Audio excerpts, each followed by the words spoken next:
What's going on, everybody? Welcome back to the channel. In today's video, we'll be diving back into the basics, and we're going to be doing some deck building with the Aggro archetype in MTG Arena. The Aggro archetype is probably the most new player friendly archetype out of the three that exist in MTG, just because typically these decks are pretty straightforward. The goal is just to deal consistent pressure to your opponent's life total before they can really build up a board state, and then at that point you hopefully will be able to finish them off. The other thing that's great about aggro decks is that typically you can build them around one color, meaning that the budget overall to build said deck is on the relatively cheap side, making it very approachable, especially for someone who may have a small collection. So in today's video, I'm going to be going through and building an aggro deck.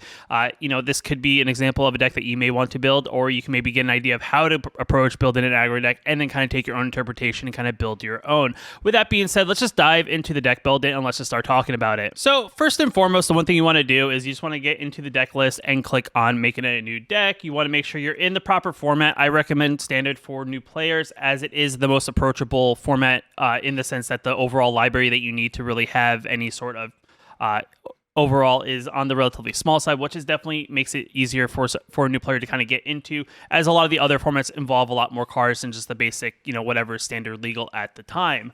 The other thing we want to do is we want to probably figure out what our color is. Now, there are some colors that are better than others at being an aggro deck. I think currently you could probably build an aggro deck probably around three main colors on the relatively cheap side, them being mono white, mono black, mono red. All three are great choices when it comes to aggro. Mono red's probably one of the better choices in the sense that it can be the most aggressive, typically because mono red has the archetype or has the ability of a lot of creatures having haste, meaning that they can attack immediately when they enter the battlefield, making them a lot better in the long run, especially in those early turns to get those those initial points of damage on your opponent's face, as well as the removal that mono red has access to can deal direct damage not just to creatures and planeswalkers, but also to the player's life points total. So which is another good way to kind of finish off your opponent if you're looking for the most aggressive way to kind of play.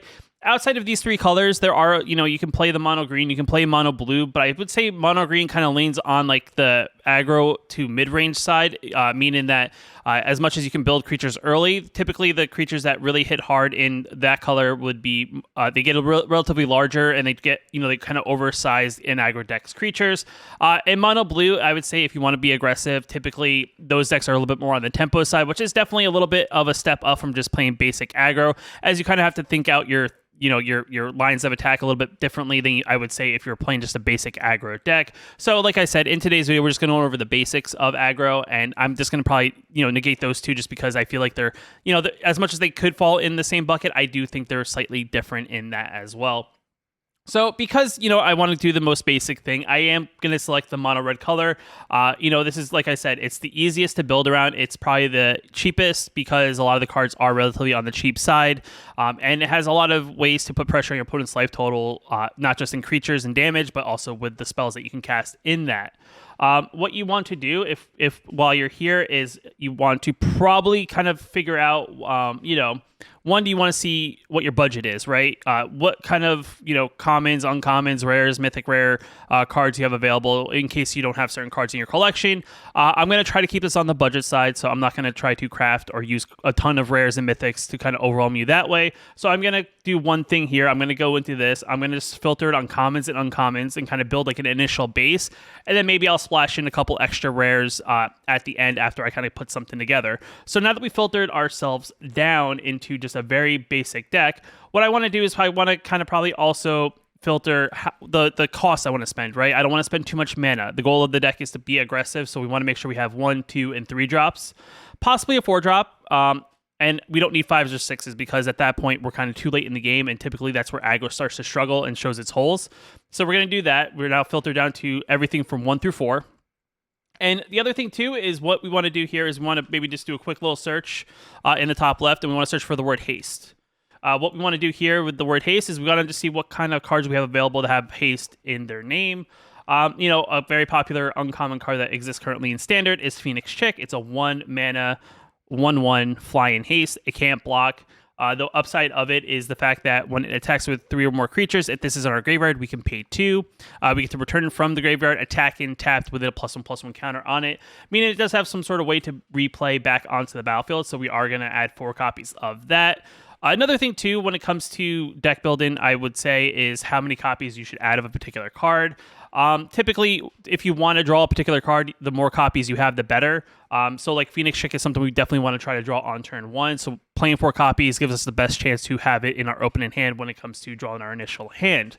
After that, the next thing we want to look through with the word haste is we just want to see what other options we have here. So we have Rabbit Battery. It's a 1/1 that we can equip a creature and give it +1/+1 and haste. It's definitely a possibility. We also have Reinforced Ronin. It's a 1 mana 2/2 that has haste. The downside of it is that at the beginning of our end step, we have to bounce back to our hand. Though it does have the additional ability of paying 2 mana, discarding it from our hand, and we get to draw a card. So in the late game, if we need to find an answer, this could possibly be a card we could use. Other than that, there really isn't a ton of other cards that are in our budget that, have haste. Another card that you may see here that is technically not a creature, though it is a 1 mana card that has haste, is going to be Kamano Faces a Kakazan. This is another great card. I think that it currently exists. In mono red, it's a 1 mana enchantment that has a lot of additional abilities. Sagas are great because you pay 1 mana, and then as it goes through the chapters, you get additional benefits without having to pay any additional mana. This one's great in the sense that the initial turn it comes out, it deals 1 damage to your opponent's life total or Planeswalker as well. The second chapter is when you cast your next creature spell, it gets +1/+1 until end of turn. It gets +1/+1 counter if it's cast on this turn. And on the third chapter, we do get a 2/2 haste creature that makes any creature dealt damage this turn by a sorcery we control would die, but you have to exile instead, making this definitely a good add to the deck and helping us, get that initial, pressure on our opponent's life total immediately. Like I said, I am probably not going to choose anything else in this part. What we're going to look here now is we're probably going to look at, seeing what else we have available to us. There are definitely a lot of good options here when it comes to low-cost creatures. If you're not looking to spend a ton of money, another great card is something like a Simian Sling. It's a 1 mana 1/1 that you can equip a creature with its Reconfigure ability. And then whenever it or an equipped creature becomes blocked, it deals 1 damage to defending player. So it kind of puts pressure on itself. So it's either they take the 1 or they block it and they still take 1 kind of card. But we'll kind of wait and see if that's something we will also want to add. If you're another good card is like an Unlucky Witness. This is a great card, not in the sense that it's very aggressive, but when it dies, we have to exile top 2 cards of our library until our next end step. We may play one of those cards. Just another great way to kind of dig a little bit deeper when it comes to overall playing. Just looking for more answers, because that's the one thing that when you're super aggressive, typically you burn your hand and you don't really have any sort of way of card draw. This is kind of one of those cards that helps out with that. But I would say for the most part, I do think the 1-drops are pretty solid. Now looking at the 2-drops as we kind of go through again, a great card I would say right off the bat is probably like Embodiment of Flame / Flame Channeler. This is a great card, not only in the sense as a 2 mana 2/2, but the upside of this card is that whenever a spell we control deals damage, not just to an opponent or to a creature, we get to transform it into its 3/3 side. Sorry, I'm blocking the creature.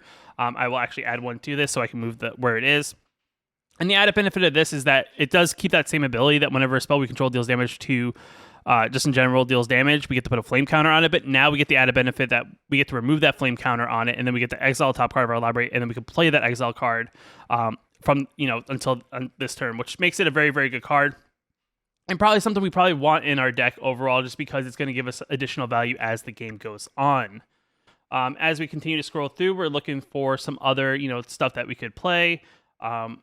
Talking about what we need to have in our deck, maybe to combat what's on the battlefield. It's going to be Lightning Strike, right? This is a 2 mana, deal 3 damage to any target. This is what I was saying. Bread does have access of, we can use this as a spot removal spell on a particular target that we want to get rid of, as well as we can also deal to our opponent's face, which helps us kind of finish off the game in the early sense. So we're going to add 4 copies of that because that's a great card. Let me go back to the 1-drop slot. Another good card that exists in the 1-drop slot when it comes to spot removal is Play with Fire, which is right here. Another 1 mana, deal 2 damage to any target. Added benefit here is if we deal to our opponent's face, we get to scry 1, which allows us to maybe fix the top part of our mana, either to find maybe more removal or more damage that we can do to their face, or maybe even another creature, or get rid of a land that we may not need as the game goes on. So we're going to have 4 copies of that. So continuing on our 2-drops as we kind of look through, like I said, we're just looking for things that are aggressive. Another okay card that could work with our deck is going to be Electrostatic Infantry. It's a 2 mana 1/2 with Trample, and that whenever we cast an instant or sorcery spell, we get to put a +1/+1 counter on it. This is kind of like a unique card. I don't know if it 100% fits our archetype, as even though we are playing things like Lightning Strike and Play with Fire, there are a lot of creatures that we have in this deck which don't help this card overall grow. But definitely something that could be in a different archetype when it comes to aggro. Like I said, I just don't think it fits our archetype. So continue to scroll through. We're just looking at other 2-drops we could definitely play. Another great 2-drop that exists is this 2 mana 3/1. It has a big power, though its toughness is kind of weak. But the added benefit here is if our opponent kills this card, we get to create a treasure token, which we can then use to actually grow our mana base, get, a little bit more aggressive. Having, that one additional mana that a turn early could actually benefit us. So, having this is definitely very good. It has this other added ability too. So if we want to be super aggressive, we can play it for its Blitz cost. So Blitz is an ability that came with, Streets of New Capenna. Essentially what this happens is we pay 3 mana instead of 2. It comes out into the battlefield. It has haste. The added upside to it is at the end of our next end step, we have to sacrifice it. But when we sacrifice it, we get to draw a card.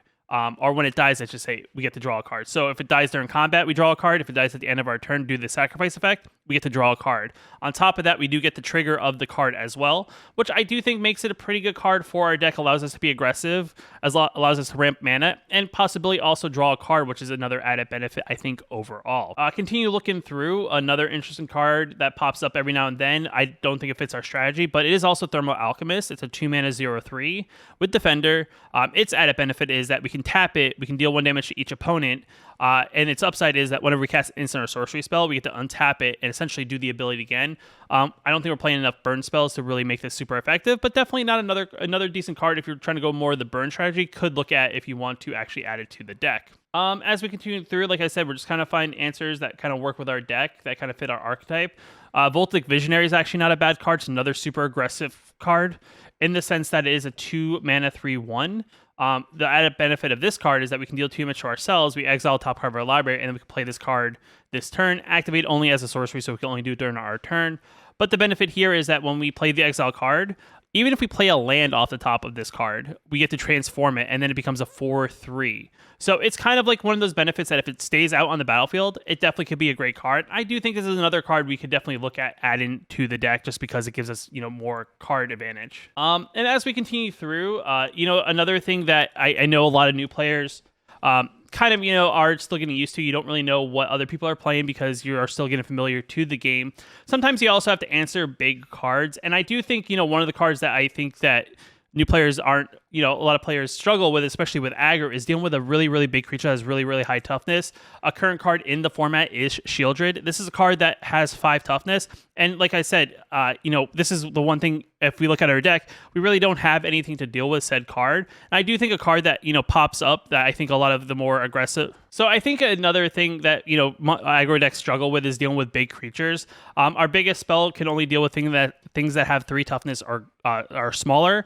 And the one thing is, there are cards that currently exist in the meta that, have big toughness, and those spells really won't be effective, or we'll have to use multiple spells on one card, and essentially that gives us a disadvantage. So, a card that has become kind of very popular in an aggro archetype is Rendon Flame. It's a 3 mana instant speed removal spell, which is definitely very good. It deals 5 damage to target creature or planeswalker, and if it was a spirit, we also deal 2 damage to that creature's controller. This is definitely a good card. I think it's a card that should be played, especially if you're looking to play this more in like the rank ladder and stuff like that, just because it will help you deal with those, say, bigger cards. So we're actually going to add in probably 3 copies. I don't think you need 4 copies. This is something that's not good in the early game because you're not going to spend 3 mana to deal with something that's kind of small. It's kind of like we want to draw it in the later game. Maybe this is something we actually even go down to 2. But for now, we're just going to keep it at 3 copies just to kind of make sure we have that there. And, we're at 55 cards, right? So definitely, curving out pretty decently overall. It's just trying to find those couple last answers that kind of will help us finish out the deck overall. So just kind of looking through, maybe we'll go into the 3-drop slot. There's some other options that you could definitely look at when it comes to various things. You want to look at creatures just in general that may have an ability. This one's not bad. Whenever another creature enters the battlefield under our control, it deals 1 damage to each opponent. So it has an automatic trigger here. We're fairly a large deck with a lot of we're fairly a small deck with a lot of creatures, so we may be able to get multiple triggers of this. Continue scrolling through this one. Get something back. It's 4 mana. We probably don't want to play that. We're already out of the 3-drop slot, which probably something that we can go back and kind of take a look. If we played more spells in instance of sorceries, maybe we play something like this. So it's just a matter of trying to find just, other cards that kind of fit what we're trying to do in the deck overall. This one's a 3-mana 3/1. It has a kicker of a white and a color, a white and a colorless, which we're not playing white, so it's kind of not effective there. This one is a 3-mana 2/2 haster that when it enters the battlefield, target creature gets +2/+0 at end of turn, so we could actually put it on itself, though. It's one of those things. It has an initial upside, but then it kind of doesn't have any additional upside afterwards. So it's something we could consider, but I'm not sure if we're right there just now. But if we look at the 4-drop slot, that's maybe somewhere where we go. Maybe we get a little bit more expensive, and 4-drops kind of like our curve topper. If we were looking for something that's gonna fit our archetype, that's a little bit bigger. This one's not bad. It's a 3/4 that has a mana sync ability. Essentially, we can invest mana into it, give a +1/+0 to end a turn, and first strike, which isn't too bad. And it does have a transform ability that if we get there, we can actually tap 5 and give all our creatures +2/+0 to end a turn. We look in here, Samurais of Warriors. That's not really been our archetype. This one is whenever we cast a non-creature spell, it deals 1 damage to each opponent, though we're not playing a ton of them. This one here is a 4-mana 2 with a 2-mana investment ability. It's a 4/3. It gains first strike. Only activated as a sorcery.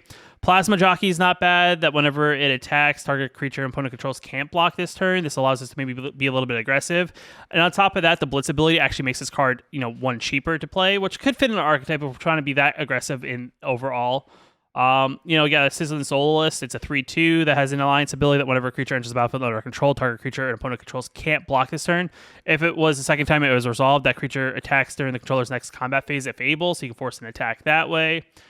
This one's a unique card. It's a 4-mana 2/5, not really super aggressive, but if we can flip it to the Nightbound side, it becomes a 6/5, which is definitely hard.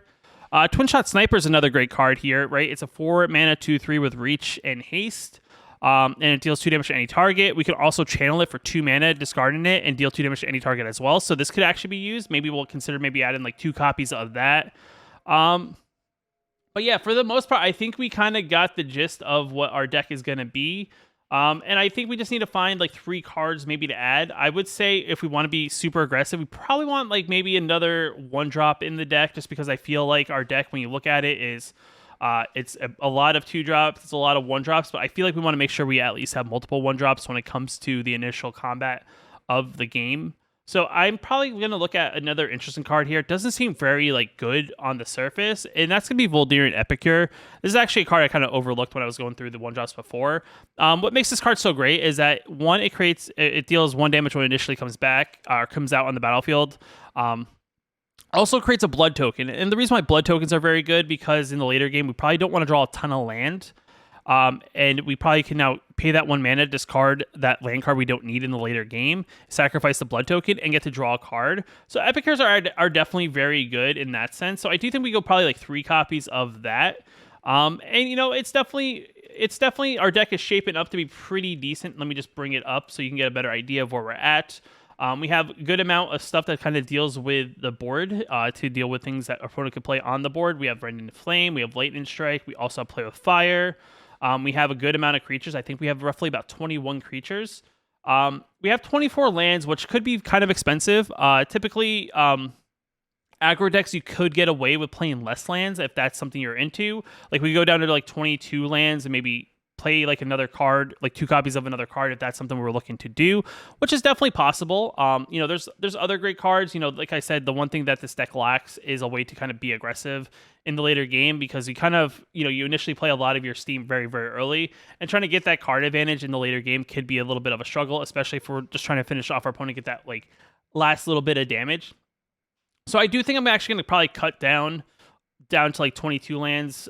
Like I said, I personally would recommend staking at 24, because just for some reason, sometimes when you play below a certain amount of lands, even like the standard 24, sometimes 24 doesn't feel like enough lands, because sometimes you get mana screwed. But in an aggro deck, you don't really want to play more than 24 lands, just because you want to make sure you keep on drawing threats, and lands aren't threats, unfortunately, in this archetype. But the one card I'm looking for that I think will help with this, to kind of help us maybe get a little bit deeper in the deck, is, if I can find it. It's coming up somewhere. I can't do...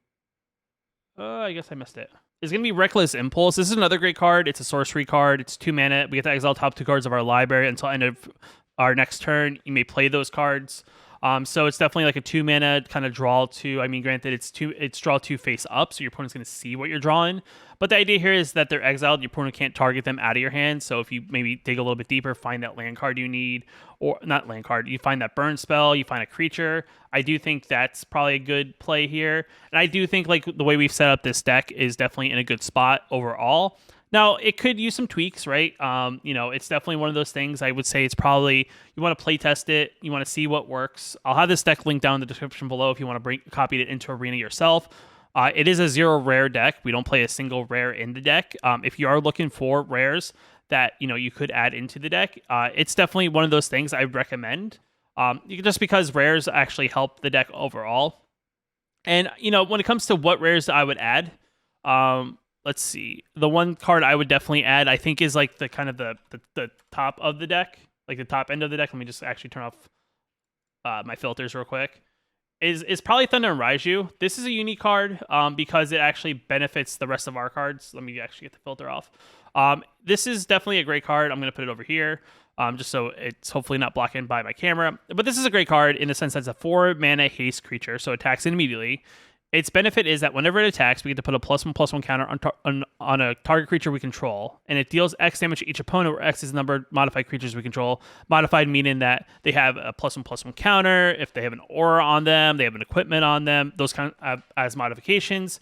So this is definitely kind of like one of those upside cards for the deck. And worst case scenario, you just pump itself, so it comes in as onto the battlefield as a 4-mana 4/4 haster.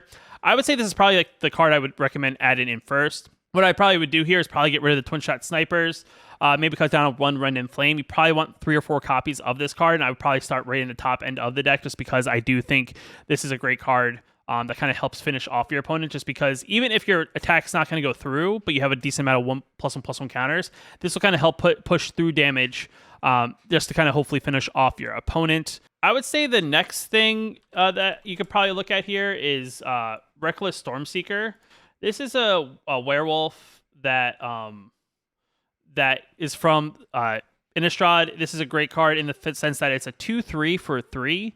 But its benefit is at the beginning of our combat, target creature we control gets +1/+0 and haste into end of turn on its daybound side, meaning that you can target itself and make this a 3/3 for 3 and immediately attack in with it. The added benefit of this card is that when it becomes nighttime, which is like a thing, if like you or your opponent don't cast any spells during your turn, it becomes night as this is out on the battlefield. You flip over to the 3/4 side, and then at the beginning of our combat, during our turn, we give target creature now +2/+0, trample, and haste. So now the added benefit here is it has trample, meaning that creature that whenever it deals damage, if the card that was blocking it had less toughness than its power, we get to deal that damage over the top of that card, still to our opponent's life total, which makes it another great card to add to the deck.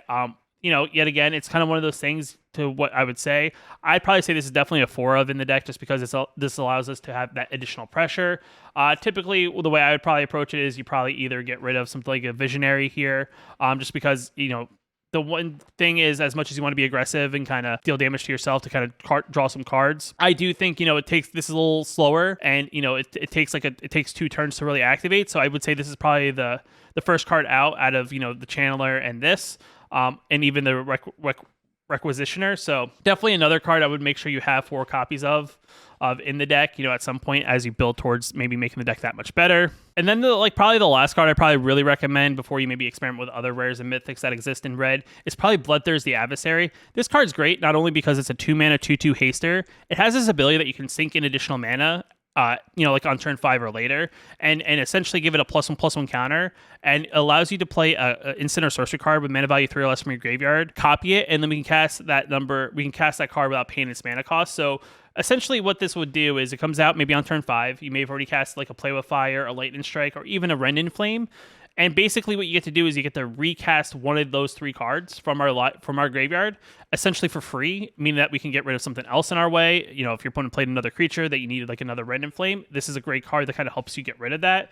And the way I'd probably approach that is, depending on how you chose between, if you got rid of Visionaries, I'd probably, either take it from probably like a Channeler or even the Requisitioner. Both of those are definitely solid options to probably cut next. And this is definitely another card you probably want 4 of in the deck.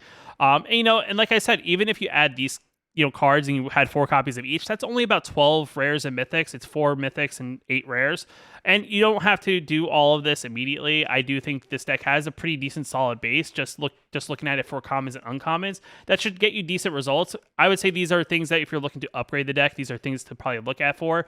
And I would say if you're looking to probably look at cards in the future, this is kind of probably how you would approach looking for cards that work in your archetype. I mean, it's possible that you may own cards in your collection that I'm not aware of that could also fill the role that these kind of cards do. And I would approach it the same way in the sense of what you would cut out. You look at with like Thunder Rise, you want to look at maybe cutting down on your top end because this card becomes more expensive. So anything that would take, anything that takes a little bit more investment than like the initial casting cost of said card, that's probably first area to look. Same thing with Stormseeker. This is a great card because it's very aggro and aggressive. And, as much as this card's great, aggro and aggressive because it's a 3/1 for 2, it does take a little bit to build up into something that could be comparable to a Stormseeker overall. So, it's definitely one of those things when it comes to building up a deck, kind of tweaking it, making adjustments. The other thing too is as you play the deck, you get more familiar with against what other decks people are playing when you play said deck. You can always make tweaks and changes based on what you feel like the deck is lacking or needs more of. So if you feel like the deck isn't aggressive enough, maybe you need to look at your creatures and look at how you become more aggressive. If you don't feel like you have a lot of spot removal, same thing. Look at what spot removal you have. Does it answer most things? What is it lacking in that you can't solve? And maybe that's where you have to make other tweaks. But with that being said, I mean, this is definitely, hopefully, a good way to kind of approach aggro. I definitely have done videos like this before where I do my budget videos, but this is typically how I would approach making said budget decks if you're looking to get an idea of what goes into my thought process when it comes to creating a deck. And I hope that you learned a little bit better on how aggro decks work and how to go about crafting aggro decks. But with that being said, if you like the video, hit that like button. Definitely helps out a lot. If you're new here, you want to post new videos like this one here on the channel, hit that subscribe button. And until next time, I'll see you in the next video. Just want to give a special shout out to the channel members here on my YouTube channel. You can also become a channel member yourself down below the video, hitting that join button. It definitely helps out a lot, and I just appreciate you guys for your support.